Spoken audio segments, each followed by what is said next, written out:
Hello, thank you for joining with me. This is lesson 363, and at the end of the meditation, I will read the final lesson's introduction by Ken Wapnick, PhD, in his journey through the workbook of A Course in Miracles. I will now read the lesson and we will enter into a silent meditation. And stay tuned for after. Thank you. This holy instant would I give to you. Be you in charge. For I would follow you, certain that your direction gives me peace. And if I need a word to help me, he will give it to me. If I need a thought, that will he also give. And if I need but stillness and a tranquil, open mind, these are the gifts I will receive of him. He is in charge of my request, and he will hear and answer me, because he speaks for God my Father and his Holy Son. This holy instant would I give to you, be you in charge, for I would follow you, certain that your direction gives me peace.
This holy instant would I give to you. Be you in charge, for I would follow you, certain that your direction gives me peace. I truly don't know if I should be reading anything in this state, but I sound terrible. I'm so sorry. But if you'll please listen and hopefully get something out of it, okay? It is a fact that the peace of God is already here in the presence of the right-minded truth of atonement. Again, this is Ken Wapnick, PhD. Moreover, in the holy instant, we are outside time and space, so there is no longer a journey to the peace that is ours. We find a similar expression in the Manual for Teachers, where Jesus speaks of the world's end. When not one thought of sin remains, the world is over. He continues, and this is a quote from the Manual for Teachers. Certainly this seems to be a long, long while away when not one thought of sin remains.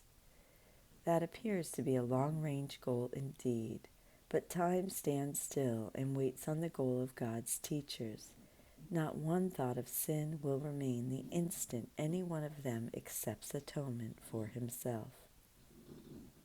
This is Ken. Since the atonement is fully present within us, its very presence reflects its acceptance. The separation has already been undone. Recall these lines from the opening to chapter 28. This world was over long ago. The thoughts that made it are no longer in the mind that thought of them and loved them for a little while. Back to Ken. Thus Jesus reminds us that his peace is here, merely awaiting our choosing it again. Truth in the introduction is used as a synonym for the Holy Spirit, in whose love and presence there is no time or space. Joined with him in the holy instant, we no longer worry about how far we have to go, nor how long the journey's duration. Concerns about the ego being so strong that we can never get free of it are thoughts that occur only within the dream of linear time. Past sins, present guilt, and future fear of punishment. When we are outside the dream with Jesus, we realize that these thoughts, too, are just a defense against the truth that has guided us so graciously to itself. Jesus never means that we are to be leaders in any external or behavioral way. We lead simply by having chosen the Holy Spirit's love. When that is our choice, we become the hand that reaches out, just as Jesus was the hand that reached for ours. We now can say to our brothers that the same choice we have made they can make too. The journey we have embarked on welcomes them as well. Recall that in psychotherapy, Jesus comments on the need for the therapist to be the patient's leader, even as he is being led by his therapist, capital T. The psychotherapist is a leader in the sense that he walks slightly ahead of the patient and helps him to avoid a few of the pitfalls along the road by seeing them first. Ideally, he is also a follower, for one should walk ahead of him to give him light to see, and the one is capitalized, of course. Our purpose is to learn the lessons of forgiveness so we can help ourselves and others. God's ending is that we awaken from the dream, whereas ours is to become a happier and pain-free figures in the dream. Thus, we make the decision to accept God's function of forgiveness rather than our own, the Holy Spirit's, rather than the ego's. And I'm going to read this text from chapter 14, section 4. Ask not to be forgiven, for that has already been accomplished. Ask rather to learn how to forgive and to restore what always was to your unforgiving mind. On earth, this is your only function, and you must learn that it is all you want to learn. Before you make any decisions for yourself, remember that you have decided against your function in heaven, and then consider carefully whether you want to make decisions here. Your function here is only to decide against deciding what you want. in recognition that you do not know.